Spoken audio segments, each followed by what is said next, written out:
Të nderuar miq, përshëndetje dhe faleminderit që jeni edhe këtë diell me mua, Eni Islami në podcast Dritë. Javës i erdhi fundi dhe ne takohemi sërish së bashku në një tjetër dritë, në një tjetër të ftuar. Të gjithë ne jemi mësuar në familjarin tonë që përtej punës dhe përditshmërisë që gjyshet tona, nënat tona kishin si angazhim, ata gjithmonë e mbushnin kohën e tyre me diçka që bëhej përtej detyrimit. Ajo ishte pjesë e kënaqësisë, pjesë e përditshmërisë tyre, por dhe diçka shumë e dobishme për gjithë ne. Besoj se secila nga ju ka patur gjyshe dhe nëna që thurnin aq bukur me shtiza, me grep, që qëndisnin, por dhe bënin gjithçka tjetër që shtëpisë i jepnin nur, ndryshim dhe bukuri, por dhe fëmijëve ngrohtësi gjatë dimrit. Sot kam nderin që me ju të ndaj një bisedë shumë të këndshme me një vajzë që përtej profesionit, arsimit, diplomimit, ka vendosur të ndjeki pasionet, të ndjeki dëshirat dhe ashtu, për atë fjalën e bukur nur, por dhe për një profesion ndoshta që do të mbetej thjesht si ëndër apo dëshirë për shumë nga ne. Ariola vendosi që ta kultivoj, të hape një faqe krejt rastësisht, ku ajo faqe sot ka një numër shumë të madh ndjekësish dhe ta kthej në profesion. Bëhet fjalë për Ariola Begaj Kuli, vajza që sot do ndaj një bisedë sa të rrimet për ekonominë, por mund vazhdosh dhe të bësh shumë bukur në mënyrë aq dinjitoze dhe profesionale edhe qiri. Shpresoj shumë që Ariola ta ketë në lidhje live. Ariola? Mirëmbrëma. Mirëmbrëma e dashur. Faleminderit për pranimin e ftesës. Të lutem, kënaqësi. Uroj që të jeni mirë.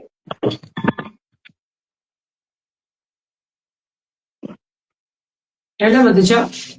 Po, të dëgjoj shumë mirë.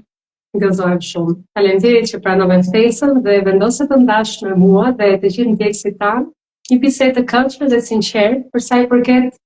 Ariolës dhe asaj që ajo bën në përditshmërinë e saj. Faleminderit ty shumë për ftesën, edhe shpresoj të jetë ashtu siç e ti, një bisedë e këndshme dhe për kë na dëgjon dhe na ndjek.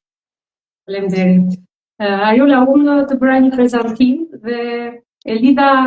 të gjithë atë që ti tani më e ke kthyer në një mision me punën dhe dhuratat e çmuara që gjyshet dhe nënat tona na jepnin e dikur. Pra, të gjitha nënat dhe gjyshet tona, pa diskutim, neve i mbajmë mend në për familje, për te angazhimeve dhe obligimeve që kishin, uleshin gjenin kohë dhe thurnin, bënin bizë, qepnin dhe shumë gjëra të tjera që sot në gjuhën e internetit ose atë moderne quhet handmade.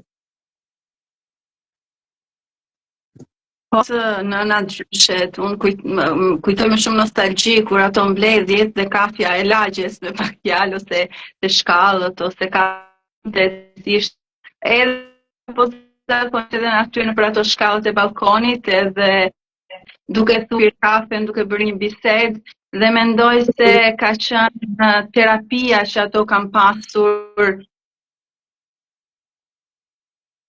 Qose sot ne shkojmë te psikologu sepse nuk kemi ndoshta miqësi aq të sinqerta për të folur ose edhe kërkojmë ndoshta atë mendimin e një aso kohë kishim këtë lloj mënyre për të folur, për të ndarë ndoshta ato ngarkesat familjare të 5 minutë ku ankohemi, japim zemër njëra tjetrës ose dhe vazhdojmë sepse nuk e kishin atë luksin që të shkonin ndoshta ose edhe te profesionisti ose edhe të kishin mundësinë që të bënin ndryshe, pasi e tillë ishte e ndërtuar jeta, janë rritur me shumë vështirësi, nëse tani kthehemi për çef sa bëj në një farë mënyrë edhe nga nevoja. Do bënin shaj, do bënin ato bluzet edhe trikot e ngrohta për tim, do papuçet prej leshi për të mbrojtur nga i ftohti. Ndërkohë që kohët kanë ndryshuar, çdo gjë është bërë më e shpejt, njerëzit hoqën dorë, domethënë nga handmade, hoqën të leshit. Këto vitet e fundit janë rikthyer. Mua kështu më duket sikur janë rikthyer edhe një herë të gjitha këtyre punimeve të dorës, sepse përtej produktit ka vlerë edhe shpirtërore, edhe vlerë, po themi, reale, edhe vlerë si kush t'i bën, kush të dhuron diçka që ka marrë për shembull ose ato bizat, për shembull kush punon me grep dhe bën introt që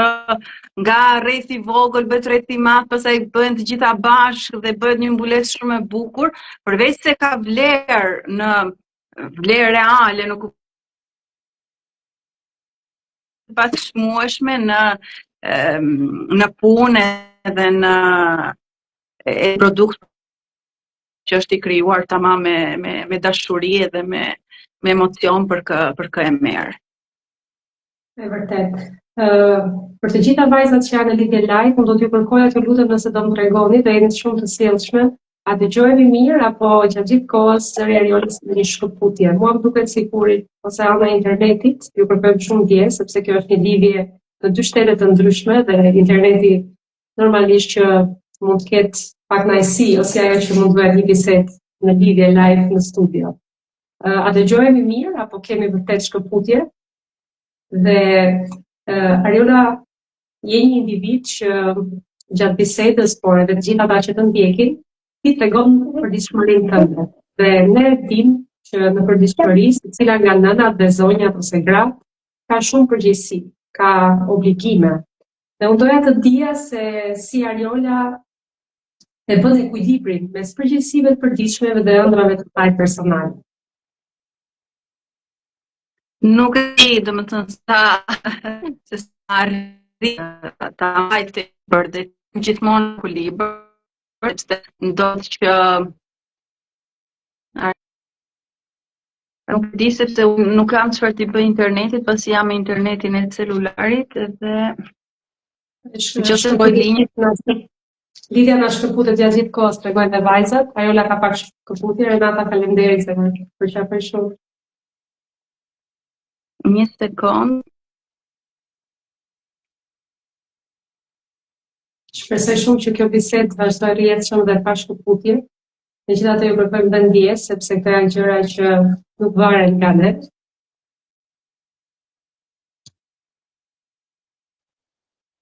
Falit përqafoj shumë utra. Faleminderit nga zemra që ndan kohën tënde të çmuar me ne dhe me këtë lidhje live. Jam shumë e lumtur që jeni sot këtu. Renata, Claudia, përshëndetje. Uroj shumë që në lidhjet e radhës ti jesh pjesë e jona. Uroj shumë që Ariola të ketë mundësi ta rregullojë këtë lidhje.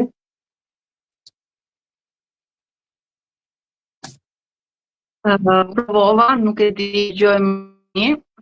Tani është shkëputur edhe kamera, besoj, është komplet, neve shikojmë edhe kamerën. Okej, uroj shumë që të vazhdoj një bisedë pa shkëputje. Renata, me qenë se po na ndjek, na thuaj pak si dëgjohemi tani. Po, inshallah. Pra, pyetja që jeni të drejtova është nga gjithë përpjekjet që ti bën për ditëshmërinë tënde. Mendon se ke arritur ta kryesh ose ta realizosh atë ekuilibrin mes përgjegjësive dhe ndjekjes së pasionit tënd apo ëndrave që secila nga ne realisht ka? Unë po them, është shumë e rëndësishme të jetosh në ekuilibër, jo gjithmonë arrihet dhe unë nuk jam në ndjekje perfeksionit, por jam në ndjekje të qenit të shëndet të gjitha aspektet, në kuptimin që shikojshme dhe gjërat rëndësishme janë mirë në familjes tim, pra kjo puna, çdo lloj pune që bëj deri tani që do flasim dhe më vonë, të dhe të përmbushjes përgjegjësive si nën dhe edukimit të fëmijëve dhe të qenit prezent, qoftë për ta, qoftë për për familjen. Pra, për ta në të gjitha aspektet, në të qenit në një të pastër, jo gjithmonë ja arrim, por kemi të paktën që t'jenë ato të mbushjes së anës shpirtërore dhe të anës edhe materiale edhe të qejfeve pastaj, siç janë të qejfet deri ku, sepse tani është bërë, po themi, stil jetese të ndjekurit të sporteve, të ndjekurit të kurseve, të ndjekurit të aktiviteteve të ndryshme që ndoshta duke u rritur ne nuk kanë qenë kaqshmëri, por kanë qenë luks. Tashmë është bërë një e zakonshme, po themi, të mënyra se si është ndërtuar jeta tani, që t'jenë edhe aktivitet pjesë e familjes. Ekuilibri është padyshim i rëndësishëm, përpiqemi ta mbajmë atë ekuilibër, por kur nuk arrihet, normalisht që do të heq dorë nga qefet edhe nga pasionet edhe nga këto t'i bëjmë pak në pauzë dhe të vazhdojmë me ato misqyrë si prioritet. Ariola, ti e bërë në një kohë shumë të shkurtër me 3 mrekulli, që ato vite kërkojnë kohë, angazhime dhe siç ti e ke theksuar gjatë gjithë bisedës që kemi ndarë së bashku, që ato marrin rolin kryesor dhe kanë vendin primar të kohës dhe të përgjegjësive të tua. Mund të ketë shumë nëna të reja që na ndjekin dhe pa diskutim, shumë vajza që mund të presin një mrekulli të tyre, pra mund të jenë në muajt më të bukura dhe të ëmblat që presin një krijesë të vogël. Mund të tregosh, të lutem, se si e përjetove atë fazë, nuk është e lehtë, kesh 3 bebe në shtëpi, 3 krijesa komplet të ndryshme që secila mund të ketë gjumin ndryshe nga tjetri, kohën e të ngrënit, mund të jetë më i lëvizshëm, mund të ketë shumë angazhime më të mëdha se sa vetëm një fëmijë, por dhe çfarë të mësoi gjithë ajo periudhë ty për vete? Normalisht me fëmijën e parë je pak më e shqetësuar, je pak më e vëmendshme, je pak më po themi, dhe duke qenë se çfarë të pret, ke më shumë emocione, ndoshta dhe fal Zotit me djalin e madh kam qenë shumë mirë nga aspekti emocional, pra kam qenë gati për të dhe i kam marrë plotësisht gjithë kohën, pra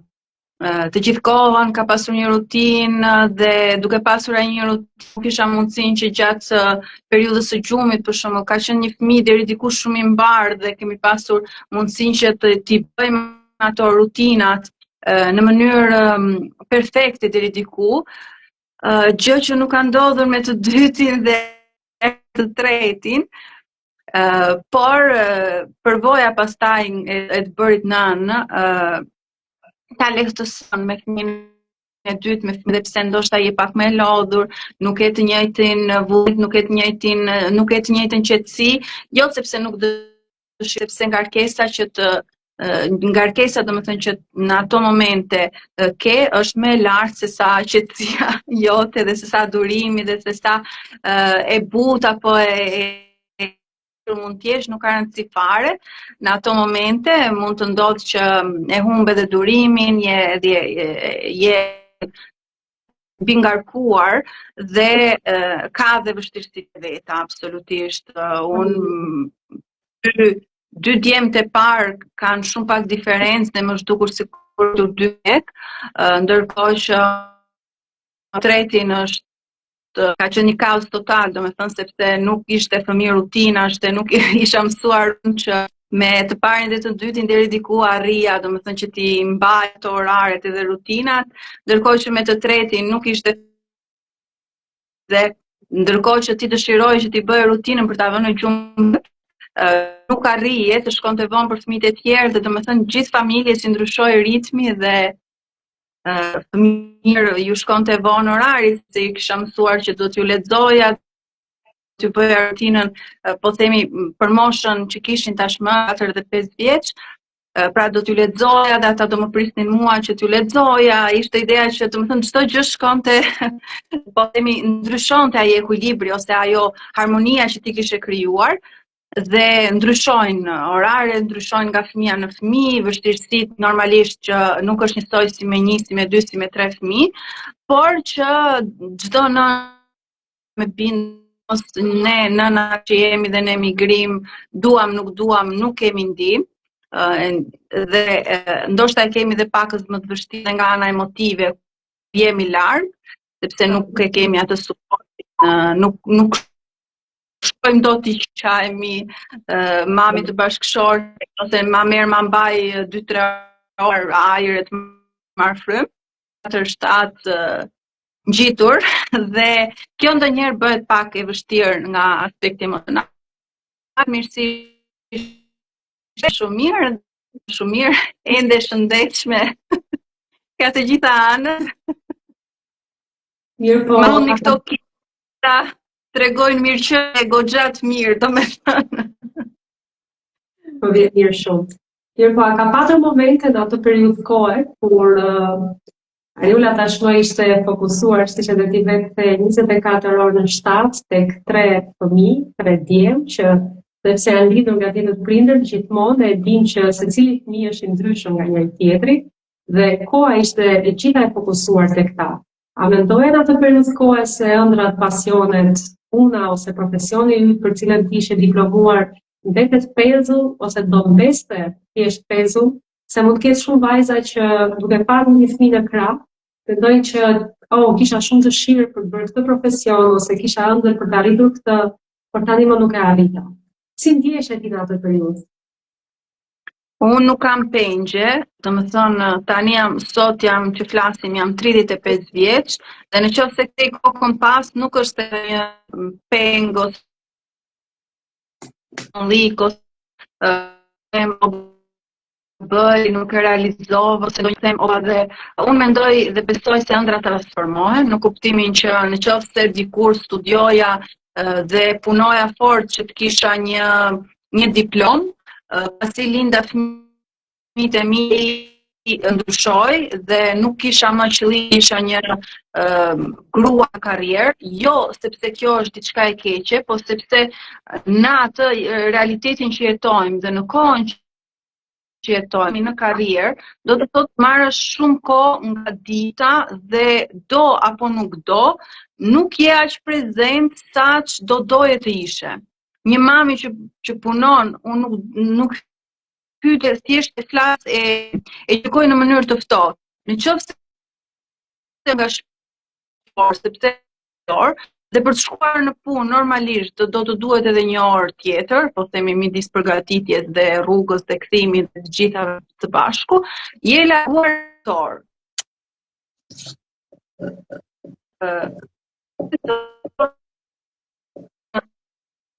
Dalësh punën në orë 4-5, sa të kthesh në shtëpi 5:30 dhe je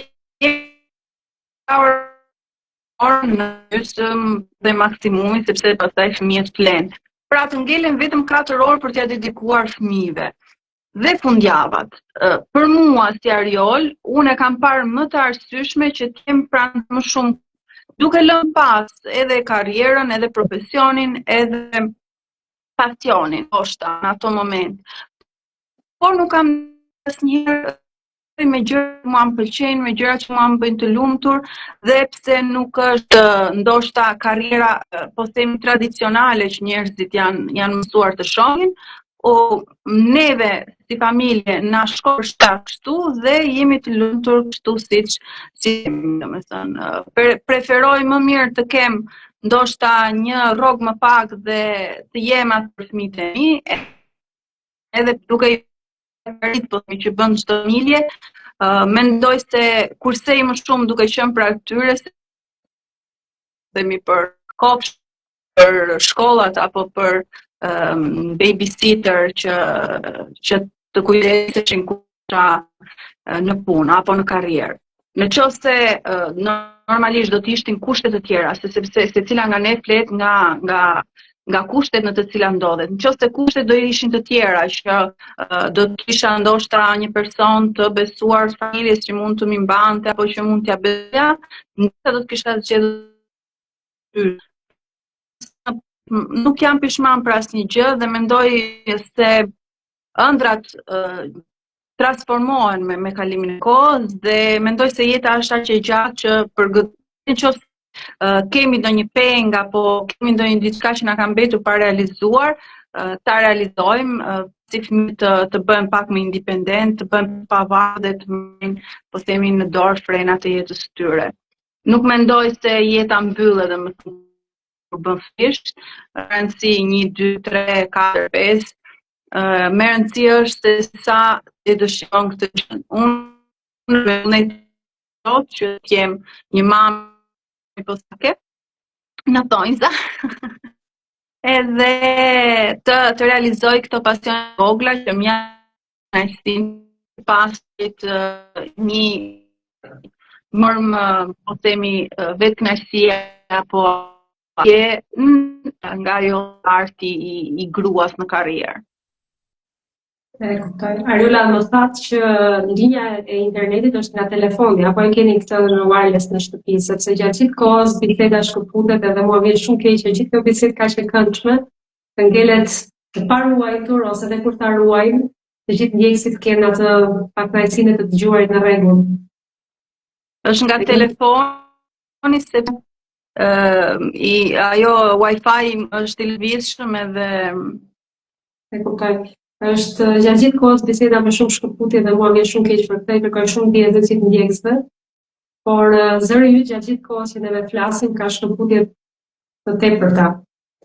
Unë do doja të vazhdoja duke biseduar edhe të kaloja tek një pjesë shumë e rëndësishme që është motivimi. Secila nga ne vajzave dhe aq më tepër kur bëhemi nëna,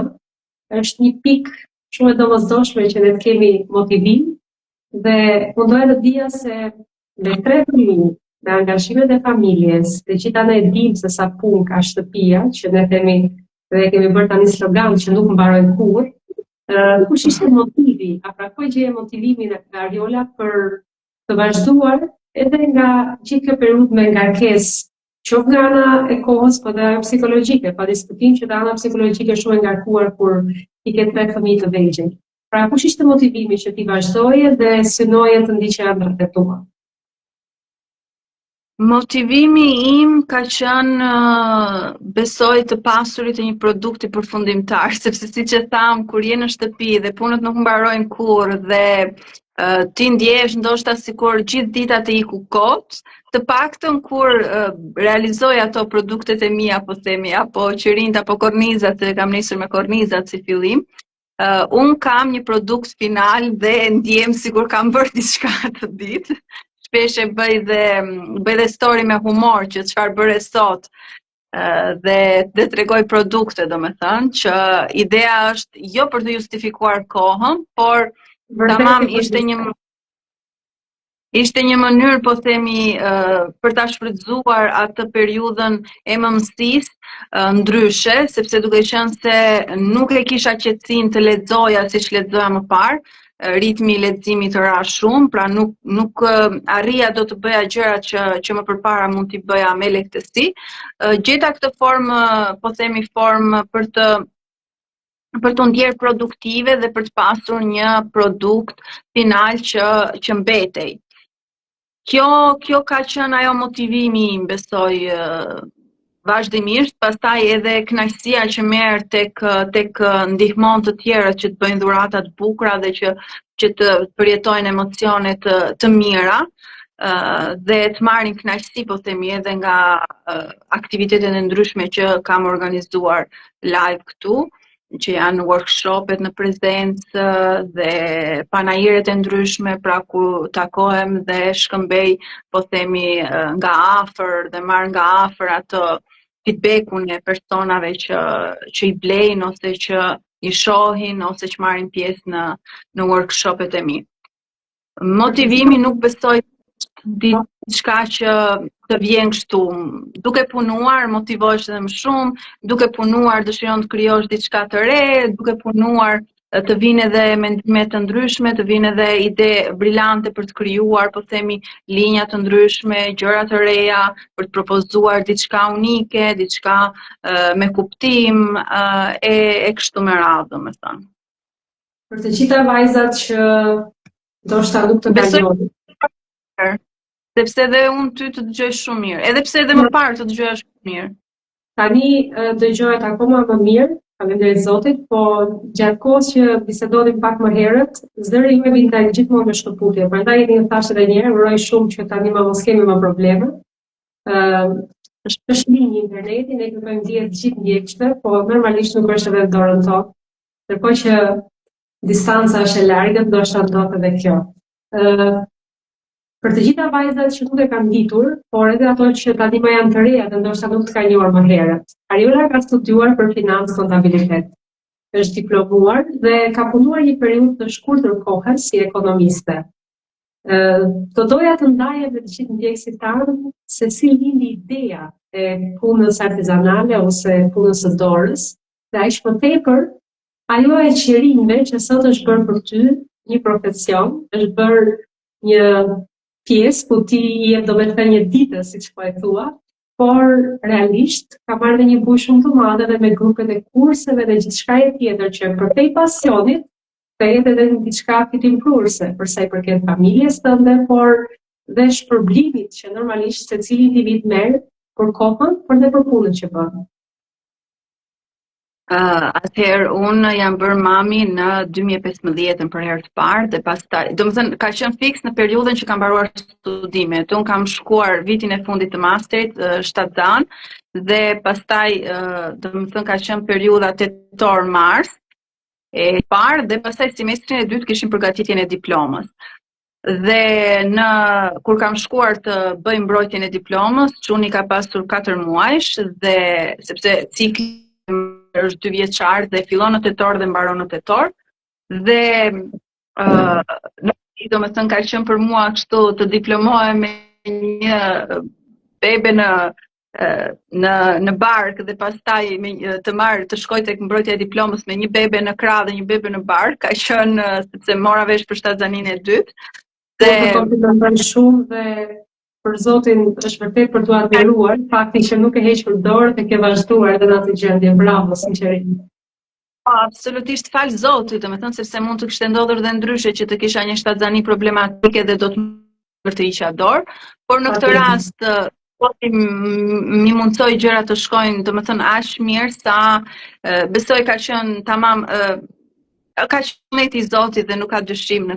këtë pjesë, sepse mund e di kush të kërkoj një fëmijë dhe nuk i vjen në atë momentin që e kërkon, por ne shumë mirë dhe shumë bardhë dhe fal Zotit, domethënë kjo pjesa e studimeve shkoi shumë mirë. Unë gjatë studimeve bachelor dhe master kam punuar part-time si domethënë në një call center si operatore telefonike. Dhe unë isha mësuar që të punoja, pra, dhe kur bëra mami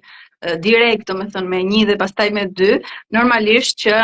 nga një jetë dinamike, universitet, punë, mësime, ndiqja domethënë atë periudhë mësime fetare padyshim, nga një jetë shumë aktive të kthehesh domethënë të transformosh komplet jetën tënde në një mami me 2 fëmijë dhe gjithkohës në shtëpi, pra pa pasur atë produktin final, po them unë, sepse produkti final nuk është një proces në vazhdim kur vjen puna tek fëmijët. Ti e ke fëmijën por produkt sepse e qenë domethënë po që deri diku ka nevojë për atë ndihmën tënde. Kur është i vogël ka nevojë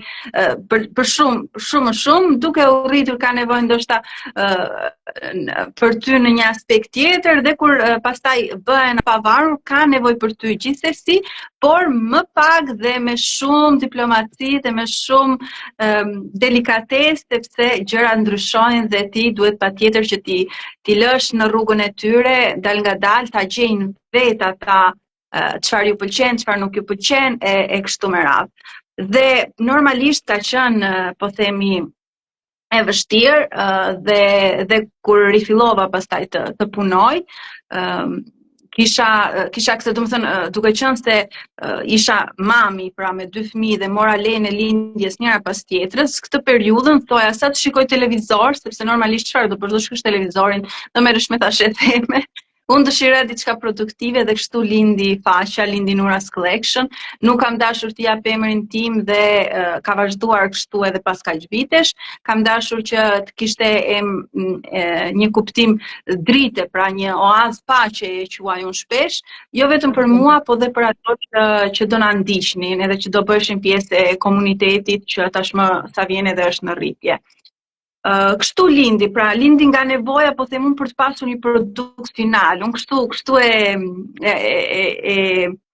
e shikoja, domethënë atë kohë, dhe nga dëshira për ta shfrytzuar kohën në mënyrë produktive, dhe pse jo në këtë mënyrë, pra duke bërë diçka që e shijon, të kesh edhe një të ardhur të dytë për sa i përket, po themi, edhe anën ekonomike. Për sa i përket punës së dorës, më ke treguar, por dhe pak më përpara ti e ceke faktin që nuk e marr vetëm me qirin, po ke bërë edhe korniza, ke bërë gjëra të ndryshme. A ishte surprizë për ty fakti që qiritë tu morë një bujë aq të madhe dhe u bën kaq suksesshëm? Në surprizë ka qenë edhe më herët, domethënë unë gjithë atë me quaj, domethënë është lavdi Zotit edhe jam falendëruese Zotit, sepse nuk mendoj se ka diçka që ndodh pa vullnetin e tij.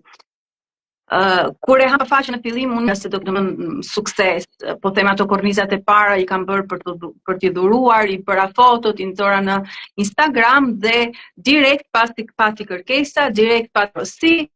dhe e kam hapur faqen në shkurt të 2018-s, pra pas disa diskutimesh edhe një mikesha ime ka hapur faqen dhe më ka thënë çfarë emri do, sepse këto punimet që bën janë shumë të bukura dhe meritojnë domethënë që të jenë në sipas saj, dhe këtu lind edhe faqja. Dhe faqen nuk e kam hapur vetë, po pra ma ka hapur kjo mikesha ime, të cilën gjej gjithmonë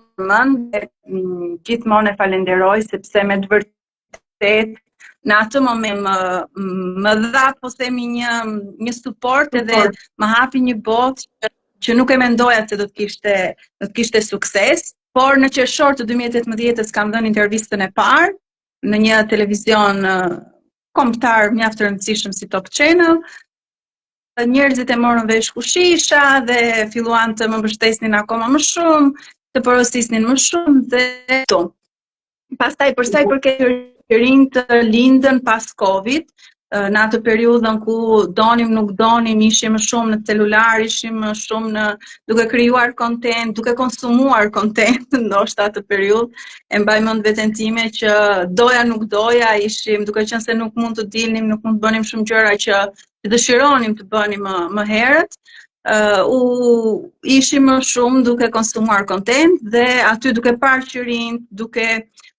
parë në çdo video, domethënë u bë një mendim fiks, unë blija qërinj dhe i doja shumë dhe blija dhe handmade dhe thash teksa shpenzoj për të bler, pse jo të blej një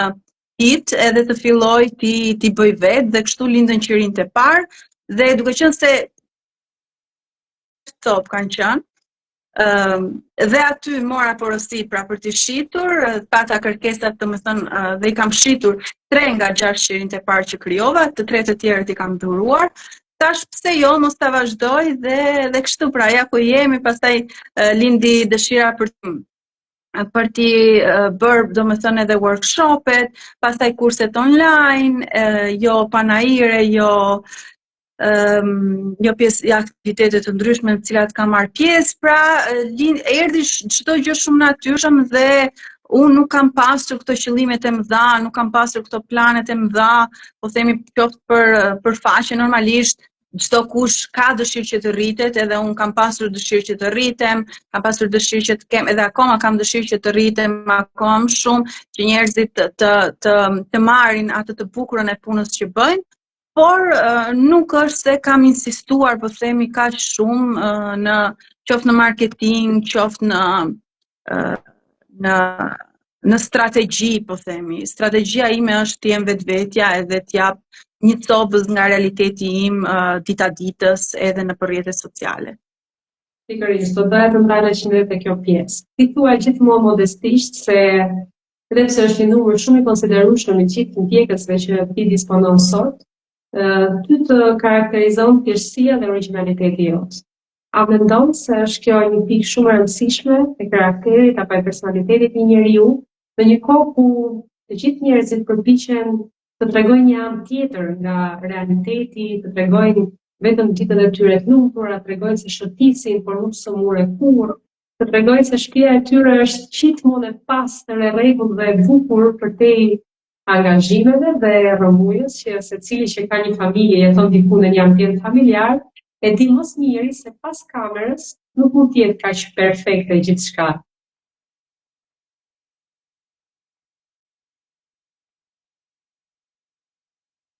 Ajo më dëgjon? Po, e bëja një sekond mikrofonin se kam djalin këtu pas. Okej. Pra, sa e rëndësishme është për ty që të mbetesh vetvetja dhe ta ruash atë origjinalitetin që mendon se vërtet është një pikë që ka bërë një numër kaq shumë të madh ndjekësish që është sot me ty. Për mua është shumë e rëndësishme të qenit real, pra unë nuk bëj dot ndryshe. Dhe kjo vjen që nga fëmijëria, jam edukuar, jemi edukuar si unë si vllat, jemi të tillë, pra të jemi të vërtetë, të themi gjithmonë të vërtetën, edhe kjo është ndër ato vlerat që prindrit e mi kanë insistuar shumë dhe na e kanë rrënjosur thellë në vena. Dhe nuk besoj se unë sot do të bëja ndryshe. Janë nga ato vlerat që dëshiroj dhe që t'ja mësoj dhe t'ja kaloj fëmijëve të mi. T'jen të sinqertë, sepse siç e përmende në një botë ku të qenit real shihet si mangësi dhe të qenit jo perfekt, sepse unë shpesh nxjerr kur zihen çunat, shpesh herë nxjerr rrëmujën, shpesh herë lodh realitetin, po themi kështu siç është, dhe ka njerëz që mund të skandalizohen sepse ndoshta janë me të vërtetë ashtu siç shihen, pra janë perfekt, dhe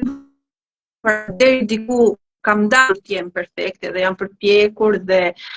pastaj kuptova që të qenit perfekt nuk të çon askundi, në kuptimin që nuk arrin do të jemi perfekt dhe është një lodhje dhe një mundim shumë i madh për të përpjekur për të kapur diçka që ndoshta nuk do t'japi atë kënaqësinë që po themi që zgjat. Ne të gjithë si qenie njerëzore jemi në kërkim të lumturisë dhe këto gjërat e vogla që bëjmë janë gjithmonë ajo shpresa për të gjetur lumturinë. Dhe unë lumturinë e kam gjetur dhe tek ajo rrëmuja, edhe pse normalisht jam person që më pëlqen rregulli dhe më pëlqen kur e kam shtëpinë në rregull, por edhe midis rrëmujës gjithmonë, domethënë, arrit të shikoj edhe gjërat pozitive dhe më mos ta vuaj më, po themi, atë të qenit gjithmonë në rregull, gjithmonë perfekt, gjithmonë pa tmeta. Përkundra, dhe kam mësuar ta duaj time edhe me tmetat, edhe me mangësitë, edhe me lodhjen, edhe me kilogramët më shumë, si që kam dashur dhe me kilogramët më pake, me perfeksionin edhe me atë obsesionin për të qenë gjithmonë e para dhe gjithmonë më mirë, gjithmonë më bukur. Por që duke u rritur, kupton ndoshta ose ndryshojnë ato dëshirat e tua dhe ato prioritetet edhe mënyra se si e gjen veten dhe si flet vetes dhe si mëson ta pranosh veten dhe për mua kjo domethënë ndoshta është arritje qenit rehat, domethënë me veten tënde në të gjitha gjendjet, për mua mendoj se është arritje edhe kjo. Patjetër. Po për sa i përket suksesit. Domethënë kur ti mendon se ke bërë një punë shumë të bukur, po aq më tepër ke edhe një numër mjaft konsiderueshëm, duke patur një kohë pauze nga leja e bindjes dhe sa më shpejt t'jetë mundur e gjen veten në një intervistë në televizion kombëtar, gjitha këto përbëjnë në vetvete termin sukses. Çfarë do të thotë për Ariolën i gjithë ky sukses, edhe përtej kësaj, çfarë bën ty realisht të ndihesh tek vetja mes gjithë jetës tënde krenare? Shumë pyetje e bukur kjo. Normalisht sukses është edhe ky. Pra, sukses është edhe të arrisësh, po themi, të arrish të pranohesh nga njerëz dhe të kesh, po themi, përkrahjen e kaq shumë njerëzve, 20.000 persona janë shumë kur i mendon dhe unë ndonjëherë nuk arritën ta besoj që me të vërtet ka njerëz kaq shumë që më mbështesin dhe që janë aty ndoshta për të më dhënë suport edhe në momentin që nuk e kanë mundësinë që të blejnë apo që të jenë pjesë e projekteve të mia. Është sukses normalisht, ajo që unë them gjithmonë që falënderimi takon Zotit, sepse nuk mund të marr merita që nuk më takojnë, ka qenë vullneti i Zotit dhe më ka dhënë sukses ndoshta në këtë, po themi në këtë mënyrë që ndoshta edhe mos të ndjej atë mungesën e të pasurit për shembull një karrierë apo të pasurit një punë të vazhdueshme, është një kënaqësi për shembull që njerëz të tjerë e kanë patjetër të domosdoshme. Nuk di të them sa ajo që mund të them unë me bindje është që kam këmbgulur në këtë gjë. Pra, nuk jam dorëzuar dhe normalisht mendoj se kush i bën sebepet, kush e merr një rrugë, Zoti ja lehtëson edhe Zoti ja jep suksesin edhe e bën që ta shijoj atë rrugë. Dhe besoj, kështu që unë besoj fort në këtë gjë dhe jam falendëruese Zotit. Nuk besoj se në qoftë se do kisha bërë diçka ndryshe, domethënë do kisha pasur më shumë apo më pak sukses, unë jam e kënaqur me kaq sa kam arritur, për dikë mund të jetë shumë pak, për dikë mund të jetë asgjë, për mua është mjaftueshëm. Dhe ka persona të tjerë që e shohin edhe shumë më shumë nga sa e shoh unë. Por që, po them, unë jam e kënaqur dhe suksesi i vërtet për mua ka qenë që të arrit të jem në shtëpi dhe të jem prezente për fëmijët e mi ashtu siç kam dashur të jem, pa lënë pas edhe këto pasionet, edhe këto dëshirat, edhe duke krijuar edhe një të ardhur, po them. Në postimet e fundit tuat, përdej faktit që kjo faqe tani më ka marrë bujë dhe dihet që bëhet fjalë për punimet e tua, i ke treguar dhe një hap tjetër tënd. Pra, neve e cekëm dhe thamë që si të gjithë zëjtë shpektarë, si të gjithë të ftuarat, një pjesë shumë të madhe të ftuarave që unë kam patur, por edhe si vetë unë, edhe ti je një emigrante tani më. Je një zogt që është larguar nga Shqipëria. Jo më foto sot jam veshur roz, se kam dëgjuar që edhe ty të kishte pëlqyer, ke filluar të të pëlqejë roza, ai do të thënë. Ta bëj të pak më vonë. Por edhe do të dija të faktin që tani më ti ke hedhur hapat e tua dhe në perfeksionin ose në arritjen e diplomimit më të peshëm të gjuhës italiane, atje ku ti ke vite që jeton. Si është ky hap? Do të thënë, okej, unë kam arritur këtë eksperiencën, kam një numër shumë konsiderueshëm ndjekësish tek faqja që unë kam që disponoj, por vazhdon ëndra që ti të ngrihesh dhe të diplomohesh në gjuhën që të shtetit që jeton, por dhe më ke treguar që bën dhe përkthyese në institucione të ndryshme ku njerëzit kanë vërtet nevojë, por dhe ti merr benefitet e tua qoftë edhe për një orë. Po, unë siç e përmenda edhe më sipër, nuk e kam do me thënë, po themi nuk kam hequr dorë nga puna në profesion dhe shpresoj shumë që një ditë të rikthehem, pra është diçka e lënë, po themi, pauzë dhe gjitha këto përpjekjet qoftë për mbrojtjen e gjuhës, duke qenë se jetojmë në këtë shtetin, unë jetoj në Itali për 6 vitesh tashmë dhe certifikimi pra i gjuhës, veç se të ndihmon në aspektin e të kërkuarit ndoshta edhe punë ose të marrit pjesë në për konkurse të ndryshme, në për kurse të ndryshme që janë të organizuara nga ente të ndryshme këtu, të ndihmon edhe tek pjesa e të konvertuarit të diplomës shqiptare të marrë në Universitetin Shqiptar. Dhe unë do më thënë edhe pse ka marrë goxha kohë, po themi, nga dal, jam duke përgatitur të gjithë dokumentacionin për të bërë mbrojtjen e diplomës shqiptare këtu në Itali. Është një procedurë shumë e gjatë që kërkon kohë dhe kërkon, do më thënë, ti përkushtim ti shkosh pas, po unë po i bëj dal hapet dhe pse jo nesër pas nesër edhe ta kem një, po themi, diplom italiane ekuivalente me atë shqiptare. Ky është qëllimi, domethënë, i mbrojtjes së gjuhës, për sa i përket mediacioneve që janë ndërhyrje, po themi, profesionale dhe një mënyrë ndihme për personat të cilët nuk dinë të komunikojnë në gjuhën italiane, qoftë shtetas shqiptar, qoftë shtetas të huaj. Unë e ofroj shërbimin tim në 2 gjuhë, pra në gjuhën italiane dhe në gjuhën angleze, për gjithë ata që ndoshta nuk flasin as shqip dhe as italisht, ofroj gjuhën angleze. Një mënyrë, po themi, për të gjetur me punë, për të punësuar, edhe për të bërë një hap edhe drejt punësimit, po themi, me kohë të plot, dal nga dal, siç e përmenda, duke u rritur fëmijë, duke krijuar atë pavarësinë e tyre, edhe unë duke hyrë dal nga dal në botën e punës, edhe të profesionit, edhe të unë jam gjithmonë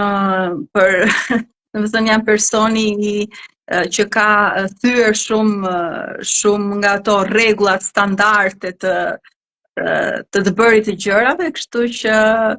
edhe në këtë aspekt besoj se dal nga dal derisa ndoshta nuk do jetë ajo puna standard për cilën kam studiuar, por mund të jetë një punë tjetër që t'jep gjithsesi të njëjtën kënaqësi edhe të njëjtin,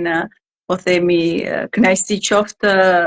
shpirtërore, qoftë monetare, qoftë në të gjitha aspektet. Unë jam shumë e lumtur që për te i faktit që mund të ndjesh kënaqësinë për atë që bën, ti vazhdon akoma het hapin tek një drejtim tjetër, por që vërtet mund sjellë nesër diçka shumë më të madhe ose më të rëndësishme për sa i përket karrierës tënde. Kjo do të thotë që je gjithmonë në kërkim, kjo do të thotë që je gjithmonë duke synuar, dhe normalisht Zoti, siç tham, një individi që kërkon dhe i bën sebetet, gjithmonë je. Pa dyshim, domethënë unë nuk kam dyshim në këtë pikë. Besoj se kush përpiqet i bën ato sebepet, i bën pra shkaqet, do të vi dhe pasoja dhe do të vi dhe stresi, do të vi patjetër edhe ajo domethënë të cilën e do. Edhe ndonjëherë nuk vjen ashtu siç mund ta kesh imagjinuar, ashtu siç mund ta kesh projektuar, po vjen ashtu siç ti ke nevojë, siç ka erdhi për mua suksesi i faqes.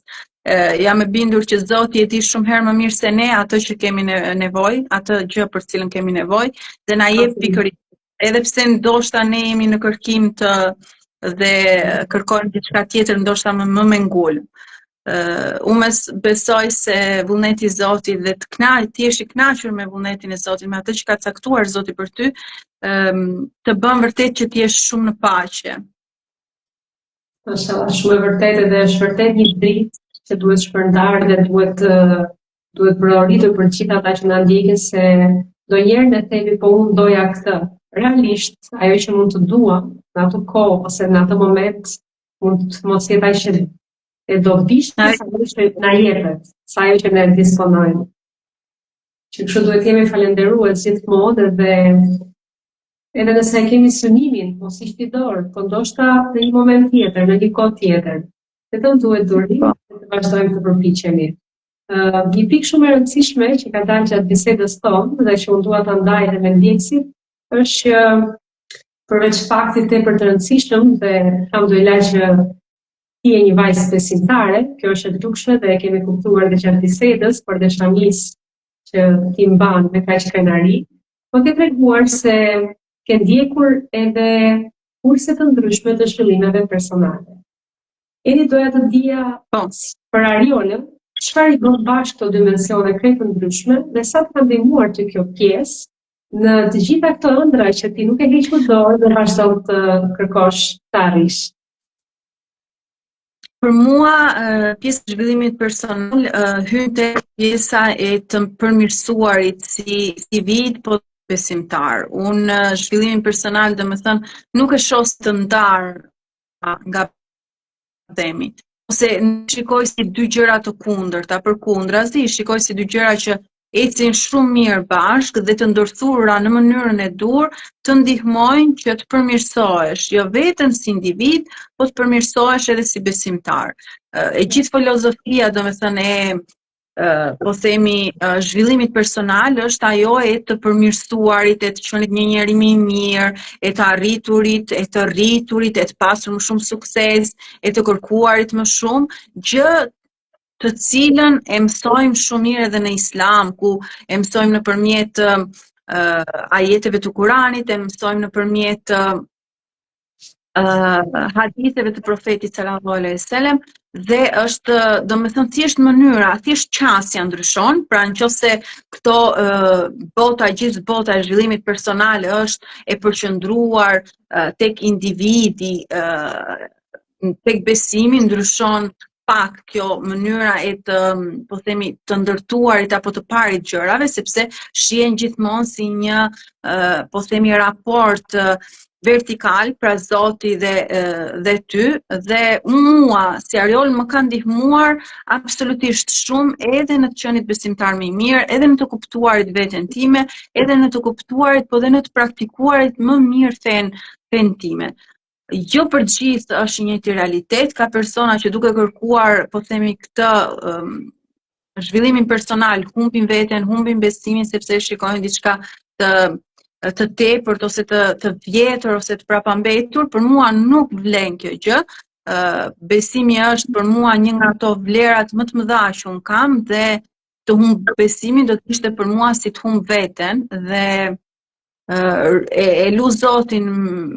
domethënë që të më forcoj akoma më shumë, të më bëjnë besimtare edhe më të mirë nga që më shohin njerëzit dhe nga që më mendojnë njerëzit, dhe të na e shuaj kurrë atë dritën të cilën na ka dhënë në momentin që na ka bërë besimtar. Amin. Po për sa i përket zhvillimit personal dhe kurseve që ti ke ndjekur, cili është mësimi më i vlefshëm që ke marrë nga ky rikthim i brendshëm shpirtëror? Për mua, të ndjekurit, domethënë, e gjithë këtyre zhvillime, e këtyre, po themi, kurseve rreth zhvillimit personal, kam pasur pikërisht si atë që thash më sipër, si kryeqendër, të bëhem një njeri më i mirë, të bëhem një besimtar më i mirë, duke përmirësuar ndoshta ato pjesë të karakterit që unë kam menduar që ka nevojë për përmirësim, siç është për shembull marrja e përgjegjësisë, siç është për shembull të mos bërit fajtor të tjerët për gjëra që nuk i takojnë atyre. Pra marrja e përgjegjësisë për mua ka qenë një ndër ato pjesë që më kanë ndihmuar jashtëzakonisht shumë të bërit të këtyre kurseve. Dhe pjesa tjetër që lidhet po prapë me të marrjet e përgjegjësisë, mos t'i japësh të tjerëve atë fuqi që ata nuk e kanë. Pra ne kur bëjmë fajtor të tjerët, ju japim atyre një lloj fuqie që realisht ata nuk e kanë. Domethënë është, po them, si të fabrikosh, si të krijosh diçka në mendjen tënde dhe në bindjen tënde që realisht nuk ekziston. Domethënë ti u jep të tjerëve një fuqi aq të madhe,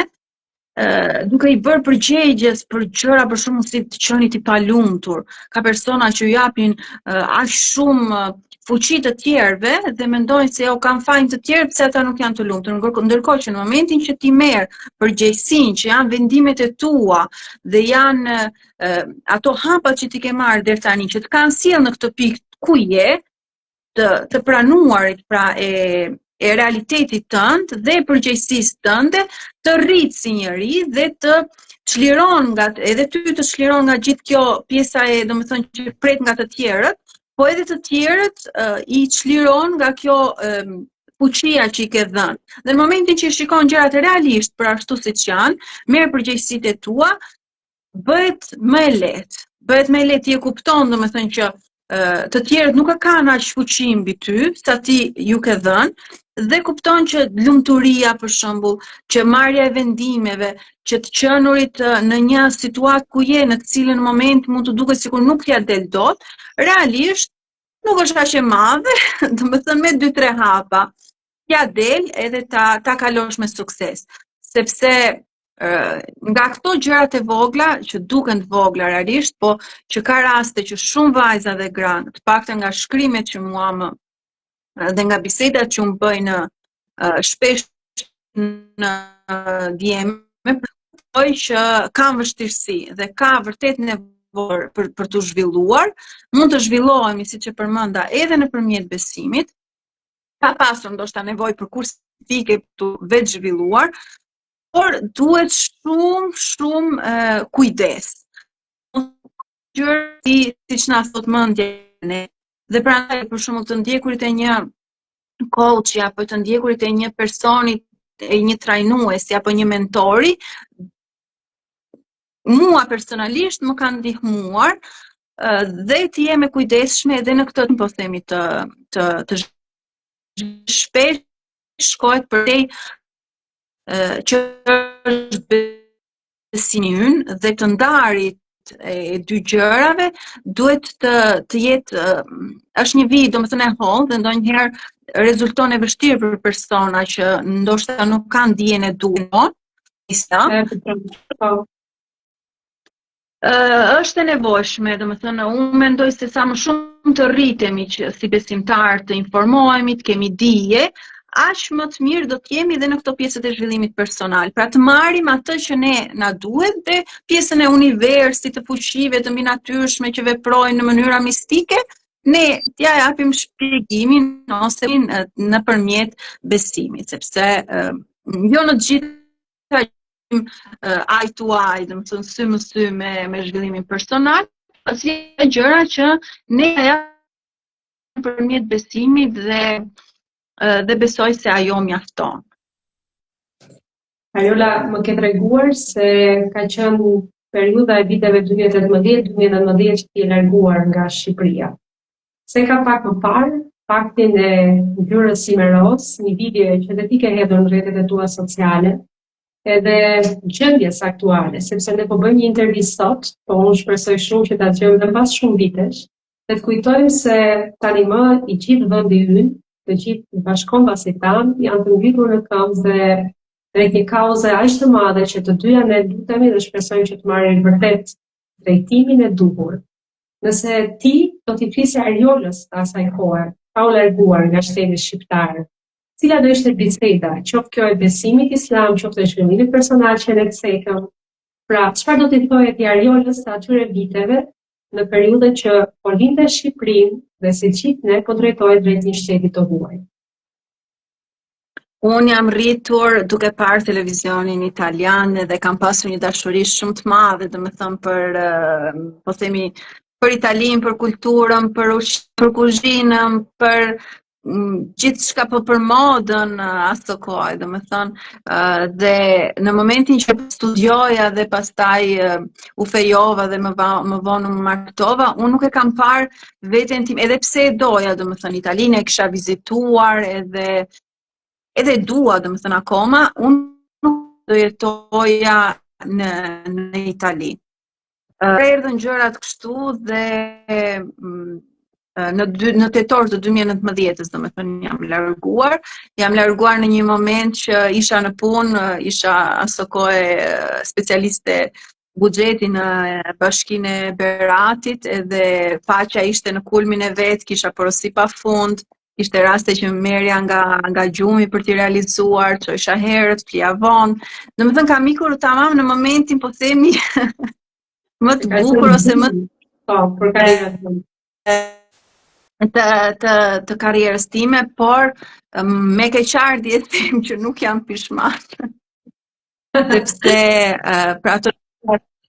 ato gjëra domethënë që na bën të ikin akoma nuk kanë ndryshuar. Unë shpresoj shumë me gjithë zemër që fëmijët e mi ta kenë Shqipërinë, nesër ta kenë Shqipërinë si një opsion ta ndërtuar jetën aty, të kenë domethënë atë arsimin, atë mundësinë pra për t'u arsimuar siç duhet, për të marrë shërbim mjekësor siç duhet, dhe edhe pse ka shpresë, e shoh akoma të largët ditën që gjërat jenë aty ku duhet. Jemi shumë pas, fatkeqësisht, shpresë ka dhe normalisht shpresën po na jep brezi i ri që ka dalë në protesta dhe po përpiqet të japi një ndryshim të re për të cilën ka me të vërtet shumë nevojë dhe unë uroj me gjithë shpirt që të vi e gjitha ajo për cilën po kërkohet edhe po luftohet. Dhe shpresoj shumë thënë që nesër pas nesër, po them, të jetë Shqipëria një opsion për ta ndërtuar jetën aty. Jo vetëm unë, po edhe fëmijët e mi. Për sa i përket fëmijëve të tu, çfarë të dëshironte Ariola, tani më si nën, që fëmijët e saj të mbanin mend gjithmonë për nënën e tyre?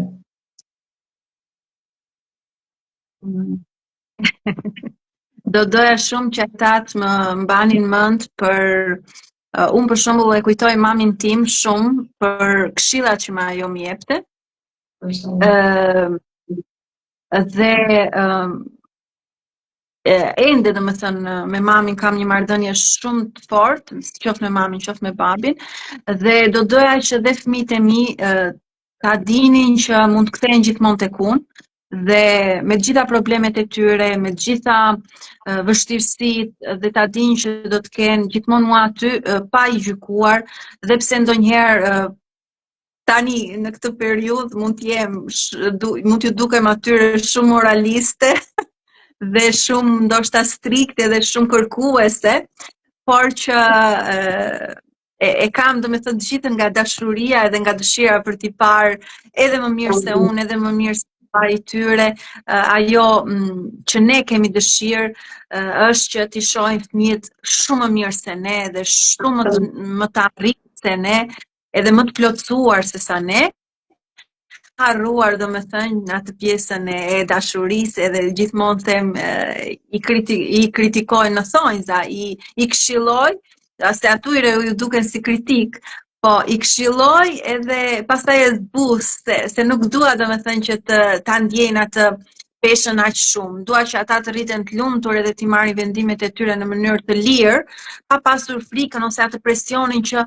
po çfarë do thot mami, domethënë. Okej, unë dua që ata t'i marrin ca vlera nga ne të dy, por të krijojnë atë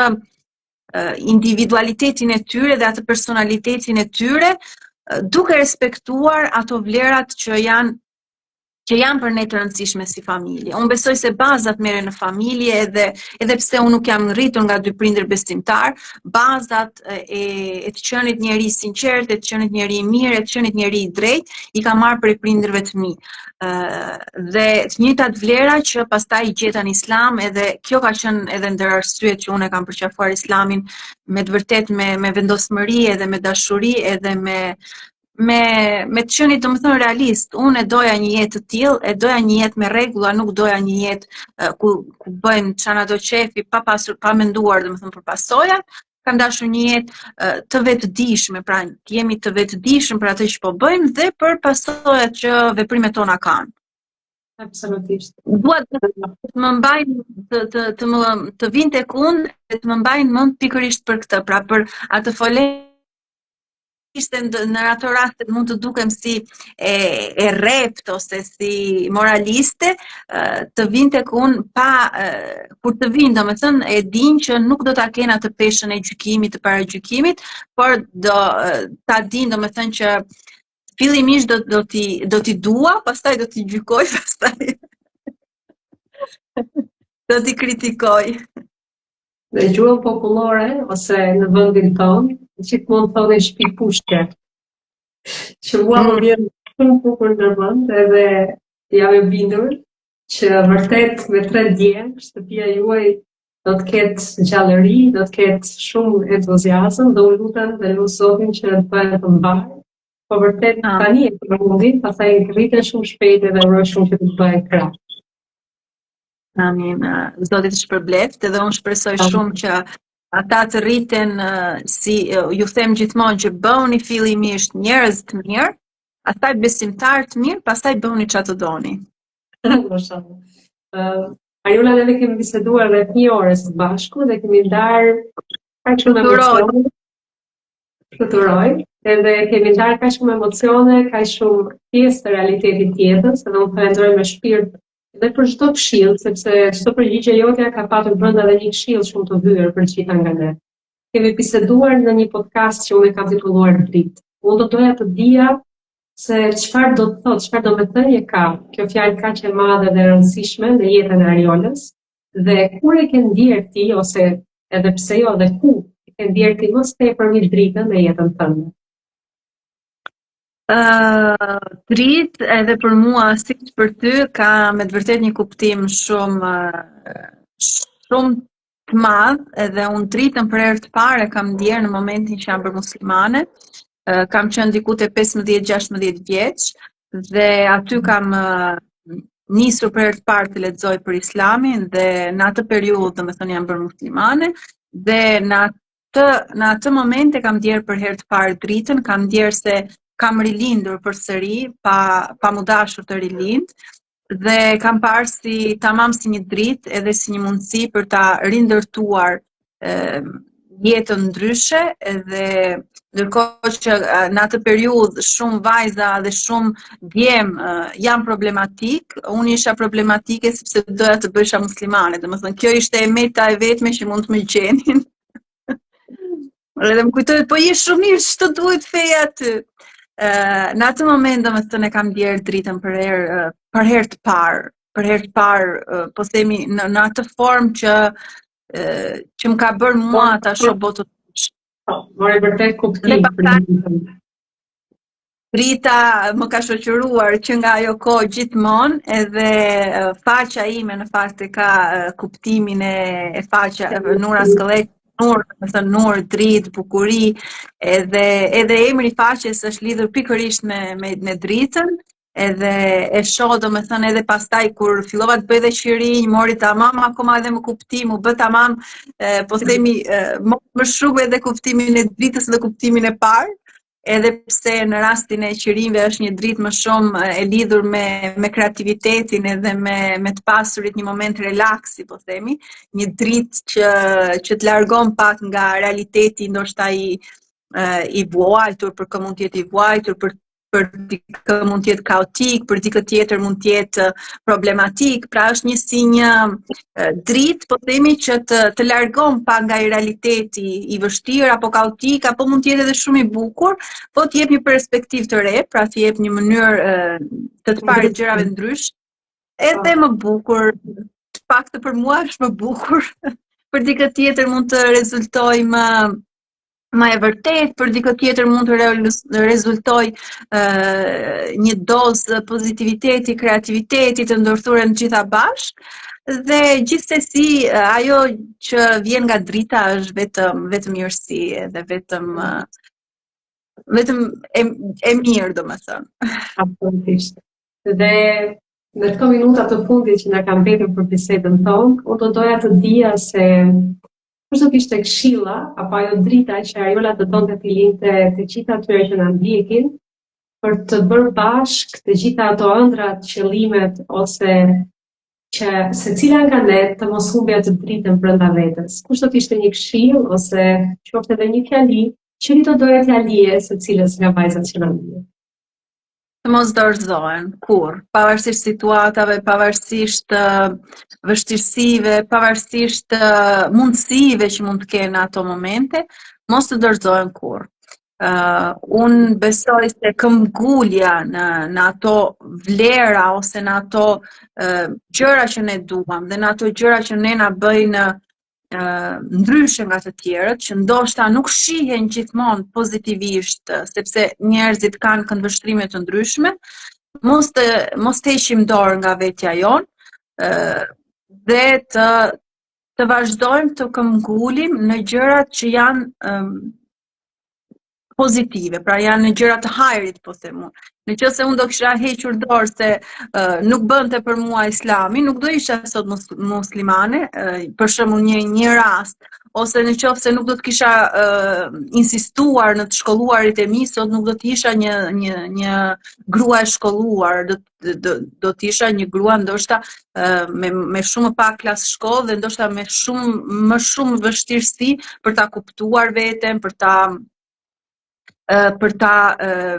po themi përcjell edhe vlerat edhe ato mësimet e vyera që unë kam marrë ndër vite edhe tek brezat e tjerë. Kështu që unë nuk e përmendëm, unë për shembull kam lindur dhe jam rritur deri në moshën 14 vjeçare në një fshat të Skarparit. Dhe nëse unë do të kisha qëndruar aty, nuk do të isha shkolluar, do të kisha bërë 8 klasë shkollë dhe do të kisha pasur komplet tjetër lloj jete. Tash nuk mund ta mohojmë që shkollimi, të jetuarit në Berat, pastaj të jetuarit në Tiranë 5 vite dhe 5 vite, të hapin një botë tjetër, të qenit e pavarur, fakti që punon, studion, shkollohesh dhe ja del të gjithave këtyre vetën, të bëjnë të kuptosh që ti edhe vetëm, pra pa pasur një qenie tjetër, je zonja dhe je plot dhe ju nuk je një gjysmë. Dhe në momentin që dëshiron të krijosh një lidhje apo të bashkohesh në martesë me një person tjetër, do të shohësh atë personin tjetër për karakteristika dhe gjëra që jo që të plotëson, se je plotësuar, por për gjëra që së bashku do t'i bëni më mirë. Unë të pasur në këtë aspekt, edhe për të krijuar pastaj familje dhe për t'i përcjell ato gjërat pozitive që mund të keni tek fëmijët edhe tek njëri tjetri dhe tek shoqëria. Nuk është e lehtë, sidomos në periudhën që po jetojmë, sepse siç e tham, njerëzit nuk shfaqen gjithmonë ashtu siç janë, shfaqen gjithmonë të anën më të mirë. Dhe të shfaqesh ashtu me dobësit, me mangësit, edhe me tmetat, edhe me ndoshta edhe ato pjesë të që nuk janë, nuk është gjithmonë e lehtë, por në momentin që e bëjmë dhe në moment që e realizojmë këtë gjë, besoj se gjërat vetëm se mund të përmirësohen edhe nuk vjen domethënë gjë e keqe prej kësaj. Kështu, mos u dorëzoni edhe mos hiqni dorë nga vetja juaj për të kënaqur të tjerët apo nuk e di. Se mund të jenë, domethënë, situata të ndryshme. Unë i flas edhe mendoj për shembull biseda që kam bërë në mesazhe në DM me vajza. Edhe këtë më vjen, domethënë, që ti këshilloj. Për sa mund të blej këshill. Jo, është absolutisht këshill shumë e vyer, sepse realisht flasim nga ajo që ne kemi jetuar dhe nëse ka pasur një individ për të hequr dorë nga ëndrat e saj, ke qenë pikërisht ti që një djalë të vogël në krah dhe një tjetër në barkë dhe jo po se do ta bëj vitin tjetër, pra të gjejmë justifikime në periudha të ndryshme të jetës është shumë e thjeshtë, por të gjejmë guximin është ajo që na bën unik, na bën të ndryshëm, por dhe na jep gjitha këto pikat pozitive pastaj kur vështirësitë kanë kaluar dhe ne e dimë që pas atyre vështirësive vjen lehtësimi. Unë të falenderoj shumë me zemër për gjithë të të këndshme. Do doja, siç kemi bërë në çdo intervistë, të lexoja disa nga komentet që vajzat na kanë lënë. Uroj shumë që bisedat ketë rrjedhur këndshëm edhe pse filloi pak vështirë. Mirëmbrëma, thot Sumeja. Sumeja përshëndes shumë, faleminderit nga zemra që jemi ne. Valin e kemi këtu, Ariola, besoj se me Ariola njihesh. Renata, besoj se me Renata njihesh Ariol. Përshëndetje Klaudia. Për shafimin për të dyja ju mrekulli të Vali. Kemi dy drita, Flutrën. Flutra, përshëndetje zemër, faleminderit që shumë faleminderit që je gjithmonë me mua. Respekte sepse realiste dhe me këmbë në tokë. Zojë fisnike dhe komplimente, thot Ornela, përshëndetje Ornela, faleminderit nga zemra që jemi ne dhe për komentin kaq të ëmbël që ke lënë për Ariolën. Më pëlqen shumë, më mrekullojnë punimet e tua, të përgëzoj dhe uroj të jesh e para e atij vendi i Arabisë, suksese nga Vali. Vali, faleminderit shumë. Faleminderit shumë të gjitha vajzave që na ndoqën, që atyre që hyrën edhe u shkëputën sepse e tillë është rutina e jetës, domethënë. I falenderoj shumë ato që na ndoqën nga fillimi në fund dhe gjitha ato që ndoshta do të na dëgjojnë më vonë. I falenderoj vajzat që kanë lënë komente shumë të bukura dhe shpresoj shumë që ato të gjejnë atë dritën e tyre edhe t'i realizojnë gjitha ëndrat dhe gjitha dëshirat ashtu siç ato dëshirojnë edhe ashtu siç ato e kanë në zemrat e tyre, edhe ato ndoshta dëshira apo ëndra që nuk i shprehin dhe janë të shtura në to, Zoti t'ja mundsoj të realizojnë. Unë të falenderoj shumë, ishte shumë gjatë që nuk dilja live në Instagram. Kam pasur një periudhë, po themi, shkëputje nga live-et dhe u kënaqa shumë, i ku fluturoj shpejt dhe të falenderoj shumë edhe të uroj shumë suksesi edhe me podcastet, janë me të vërtet shumë të bukur dhe tamam një burim drite dhe një burim realiteti në këto ditët tona tashmë të nxehta. Unë falenderoj në zemër për kohën, për këshillat e vëra, për oratorinë që u spikata, sepse kur shikon videot, shikon punën tënde, kur dëgjon një pjesës të shkurtër që ti ndan, dëgjon atë që dashur të ndash, por kur një individ flet për jetën e tij dhe ka një oratori ose një rrjedhshmëri të vendimit, atëherë kupton që vërtet Ariola ka talentin, ka aftësitë, por vërtet e ka studiuar dhe ka punuar për atë që ajo është sot. Unë jam e bindur që ti e meriton gjithë të sukses që ke, alhamdulillah, falënderim takon Zotit, por dhe punës tënde, dhe këmbguljes tënde, dhe asaj dëshirës për të ecur përpara. Si ti, jam e bindur që ka drita pafund, dhe ne për këtë do takohemi gjithmonë të dielën në orën 19 dhe javët të vazhdimit. Zoti të ruajt, Ariol. Të falenderoj se çka që ti bën, aleikum selam, të dashur miq, uroj shumë që të shihemi të dielën tjetër me një tjetër dritës. Faleminderit që ishim me ne dhe ju uroj një javë të mbarë dhe të bukur në vazhdim.